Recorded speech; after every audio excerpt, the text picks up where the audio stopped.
Well, I got involved with Touring Car Masters after watching one of the early races in Perth. We were over there in Carrera Cup at the time, and I suppose I've always loved classic cars, so I thought it's a great platform. And of course these days we've got a 60s diner and a trading company on the Great Ocean Road at Aireys Inlet, and it's just a great platform for us to launch our products down there.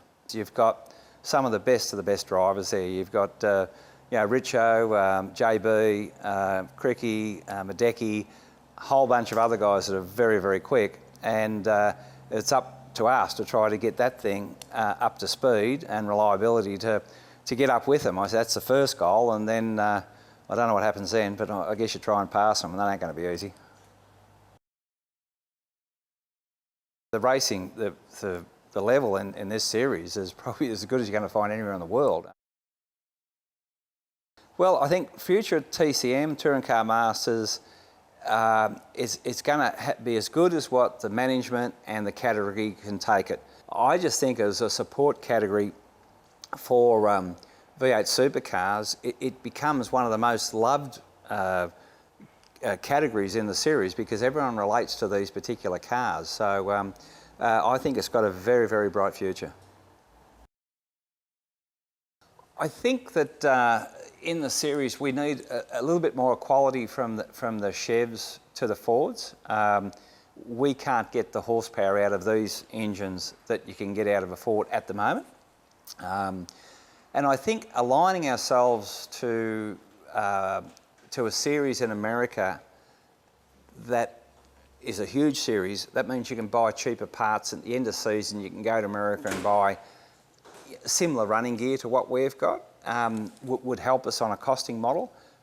Look, we're not far away from getting it right either, by the way. We're only talking about tweaking it around the edges. I mean, the category is very, very close to being right. Well, the car we've got here is a '67 Camaro, and it's come out of Arizona many, many years ago. Was an NC car, I believe, and then turned into what you see today. Now, it's basically a pretty simple car. It's sort of like an 80s NASCAR in running gear. It's still left-hand drive. It runs Brembo brakes. It runs a 350 Chev with 23-degree heads. It's a 4-speed gearbox. Runs a Ford 9-inch rear end, and we have about 5 different ratios for different tracks when we go there.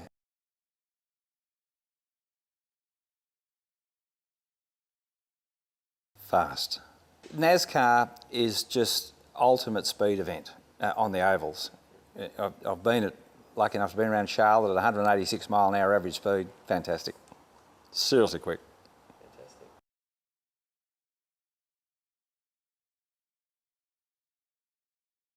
Felt fast. Disneyland is a happy place. It's somewhere, it's at our transport company, of course, and we do all the prep here for our cars, if it's TCM or Targa or other events that we might do.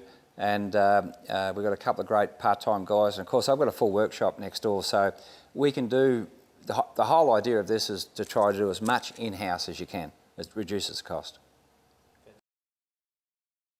Well, I remember Henry Ford was once asked if someone wanted to become an industrialist, what would he need? And he said $800 million reserve.